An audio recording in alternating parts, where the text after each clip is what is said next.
Hello and welcome friends. From here we are starting our series Understanding Universe and this is lecture number A of this series.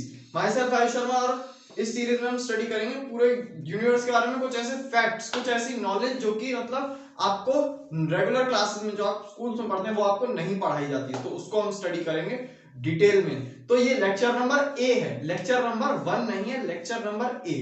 Lecture number 1 अभी आएगा। Lecture number A में क्या है, यहां पे हम discuss करेंगे, सुनो कैसे, जिससे जब हम पढ़ेंगे कि क्या क्या चीजें होती हैं यूनिवर्स में, क्या क्या जो चीजें हम पढ़ने वाले हैं, उससे पहले जरूरी है कि हम उनको पढ़ लें जिन्होंने हमको वो चीजें बताई। मतलब हम उन साइंटिस्ट के बारे में, उन फिजिसिस्ट के बारे में, उन एस्ट्रोफिजिसिस्ट के बारे में जाने जिन्होंने वो सारी डिस्कवरीज की। तो आज के लेक्चर नंबर ए में हम उनके बारे में जानेंगे, उनके नाम मतलब बेसिक जानकारी जानेंगे।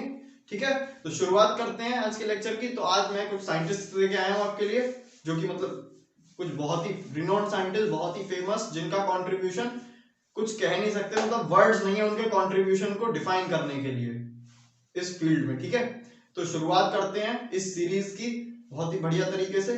तो पहला नाम और पहले साइंटिस्ट जिनको आप जानते ही होंगे, इनको आप जरूर जानते होंगे, इनका नाम एल्बर्ट आइंस्टाइन। एल्बर्ट आइंस्टाइन, तो ये जर्मनी के साइंटिस्ट, और इनका कंट्रीब्यूशन इस फील्ड में, मतलब इस फील्ड में नया एक रेवोल्यूशन लेके आए हैं। क्वांटम मैकेनिक्स, एक कॉस्मोलॉजी जो हमारी फील्ड है, इसमें बिल्कुल नया रेवोल्यूशन। हम ग्रेविटी के बारे में जानते हैं, ग्रेविटी को इन्होंने बहुत ही अलग तरीके से डिफाइन किया।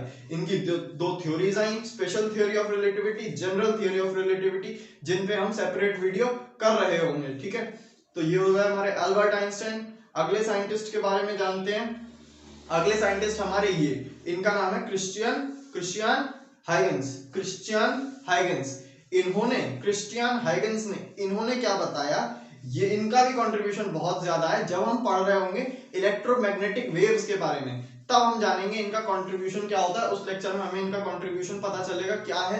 इन्होंने हमको पहली बार बताया कि लाइट जो होती है वो हमारी वेव भी होती है। पहले माना जाता था कि लाइट हमारी पार्टिकल होती है, इन्होंने बताया कि वो वेव होती है। तो और डिटेल में जानेंगे, लाइट वेव है, पार्टिकल है, क्या है लाइट, किस तरीके से लाइट ट्रेवल करती है, वो सब जानेंगे पूरा डिटेल में।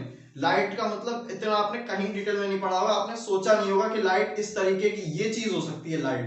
ठीक है, तो इनके बारे में भी जानेंगे। अगले साइंटिस्ट आते हैं, इनके बारे में भी आपने जाना होगा, बहुत ही हमारे क्या कह सकते हैं अभी रिसेंट साइंटिस्ट हैं ये, तो बहुत ही मॉडर्न डे के साइंटिस्ट, स्टीफन हॉकिंग्स। तो ये साइंटिस्ट जो थे, इन्होंने बताया था हमें ब्लैक होल्स के बारे में। इन्होंने ब्लैक होल्स के ऊपर रिसर्च करी, ब्लैक होल्स के बारे में कई सारी चीजें बताई, हॉकिंग रेडिएशन का इन्होंने डिस्कवरी की। ठीक है, तो इनके बारे में भी जान रहे होंगे जब हम ब्लैक होल्स के बारे में स्टडी करेंगे। ठीक है, साथ में अब हम और जानते हैं जॉर्जेस लेमेंट्रे। ये हमारे साइंटिस्ट, ये वो साइंटिस्ट हैं जिन्होंने बिग बैंग थियरी दी थी। बिग बैंग थियरी इन्होंने ही दी थी, जिसके ऊपर हमारा फर्स्ट वीडियो जो आएगा लेक्चर नंबर 1 वो आएगा बिग बैंग थ्योरी के ऊपर। तब हम जानेंगे इनके बारे में, जॉर्जेस लेमेंट्रे, जिन्होंने हमको बिग बैंग थ्योरी के बारे में इन्होंने ही बिग बैंग थ्योरी दी थी कि यूनिवर्स इस तरीके से यूनिवर्स हो सकता है। अगला आते हैं हमारे थॉमस यंग। इनके बारे में भी क्या कहा जा सकता है, थॉमस यंग जो हमारी क्वांटम मैकेनिक्स जो है हमारी, उसका इन्होंने क्या था बेस, उसका बेस इन्होंने बनाया, उसकी शुरुआत इन्होंने कर दी थी क्वांटम मैकेनिक्स की, थॉमस यंग ने। इनका एक एक्सपेरिमेंट था, यंग्स डबल स्लिट एक्सपेरिमेंट। उस एक्सपेरिमेंट से ही शुरुआत हुई क्वांटम मैकेनिक्स जैसी चीज की। उस एक्सपेरिमेंट में हमें पहली बार कुछ ऐसा दिखा जो कि रियल वर्ल्ड से अलग था, मतलब रियल वर्ल्ड में जो हम प्रेडिक्ट करते हैं उससे कुछ अलग हुआ। वहीं से शुरुआत हुई हमारी क्वांटम मैकेनिक्स की। किसने शुरुआत कराई, हमारे थॉमस यंग। फिर आता है अगला नाम एडविन हबल, जिनके नाम पे इस टाइम का प्रेजेंटली जो हमारा सबसे बड़ा स्पेस टेलीस्कोप है, स्पेस में टेलीस्कोप, एडविन हबल के नाम पे हबल टेलीस्कोप। ठीक है, तो एडविन हबल ने क्या किया था, एडविन हबल भी साइंटिस्ट हैं, इन्होंने यूनिवर्स को ऑब्जर्व किया था। क्या ऑब्जर्व किया, यूनिवर्स को इन्होंने ये ऑब्जर्व किया, यूनिवर्स जो है वो एक्सपैंड हो रहा है, वो फैल रहा है, ये इन्होंने ऑब्जर्व किया था एडविन हबल ने। जिस वजह से जो हमारा सबसे बड़ा टेलीस्कोप है, उसका नाम जो है वो इनके नाम पे रखा गया, हबल टेलीस्कोप। फिर आते हैं हमारे मैक्स प्लैंक। मैक्स प्लैंक हमारे साइंटिस्ट, इन्होंने भी काफी रिसर्चेस की, इन्होंने एटम के बारे में काफी कुछ बताया इन्होंने, मैक्स प्लैंक ने। और साथ में अगर आप जानना चाहें तो मैक्स प्लैंक जो है, अगर आप इनके गूगल पे सर्च करेंगे तो मैक्स प्लैंक और आइंस्टीन की साथ में आपको कई सारी फोटोज मिल जाएंगी, मतलब उनके साथ में ही ये कहीं ना कहीं रिसर्च में जुड़े हुए थे। फिर आते हैं हमारे James clerk Maxwell. James clerk Maxwell एक ऐसे साइंटिस्ट, एक ऐसे मैजिकल साइंटिस्ट जिन्होंने क्या किया, हमारे दो अलग अलग चीजें होती है, एक समझिए पहले दो अलग अलग चीजें होती थी, एक होती थी हमारी इलेक्ट्रिसिटी, इलेक्ट्रिसिटी को कुछ अलग समझा जाता था, एक होता था हमारा मैग्नेटिज्म, मैग्नेटिज्म कुछ अलग समझते थे, इलेक्ट्रिसिटी अलग समझते थे। इन्होंने उनको कंबाइन कर दिया और बना दिया इलेक्ट्रोमैग्नेटिज्म। इलेक्ट्रिसिटी और मैग्नेटिज्म को कंबाइन किया था इन्होंने और बना हमारा इलेक्ट्रोमैग्नेटिज्म। पहले इलेक्ट्रिक फोर्स और मैग्नेटिक फोर्स अलग अलग मानी जाती थी, अब उनको कंबाइन करके हम बोलते हैं इलेक्ट्रोमैग्नेटिक फोर्स। तो ये भी बहुत ही मैजिकल साइंटिस्ट, बहुत ही मैजिकल इंसान। फिर आते हैं हमारे हाइजेनबर्ग, वार्नर हाइजेनबर्ग। इन्होंने क्या किया, इनका अनसर्टेनिटी प्रिंसिपल फेमस है। इन्होंने एक अनसर्टेनिटी प्रिंसिपल बताया था कि एटम के अंदर हम एक इलेक्ट्रॉन की पोजीशन और उसका मोमेंटम एग्जैक्टली एक ही टाइम पे साइमल्टेनियसली नहीं बता सकते, तो उसके बारे में भी जानेंगे हम, डिटेल में स्टडी कर रहे होंगे जब इनके बारे में। अभी के लिए आज बेसिक है, बस इनके बस आप बेसिक इंफॉर्मेशन जानेंगे, ठीक है, कि इन्होंने क्या क्या डिस्कवरीज की, और बाकी जब इनकी डिस्कवरीज के ऊपर लेक्चर्स आएंगे तब हम और डिटेल में उसको स्टडी करेंगे कि क्या डिस्कवरी की, कैसे की डिस्कवरी, ठीक है। फिर आते हैं हमारे डी ब्रॉगली साइंटिस्ट। इन्होंने क्या किया था, मैटर जो कि हमारा मैटर है, मास, उसकी वेवलेंथ निकाली थी।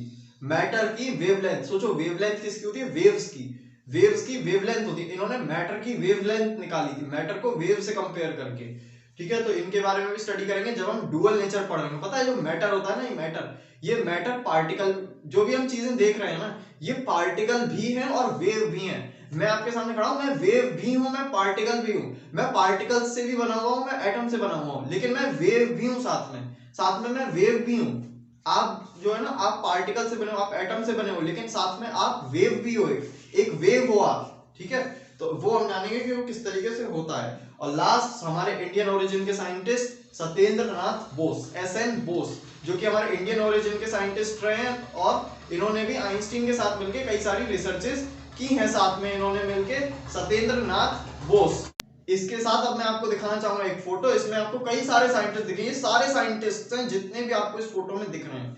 जो भी एक्सपेरिमेंट होता है ना, उसमें साइंटिस्ट तो होते ही हैं, साथ में उनका सपोर्टिंग स्टाफ भी एक बहुत ही, क्या कह सकते हैं, मेन रोल में होता है, एक सपोर्टिंग स्टाफ जरूरी होता है। तो बहुत ही हजारों साइंटिस्ट हैं, उनको मैं इस वीडियो में नहीं ला सकता था। मैंने कुछ मेन साइंटिस्ट होता है जिनके नाम आपको सुनने को मिलेंगे बहुत ही ऑफन, बहुत ज्यादा सुनने को मिलेंगे, जिनके नाम आपको, मैंने सिर्फ वो साइंटिस्ट लिए थे इस वीडियो में, ठीक है।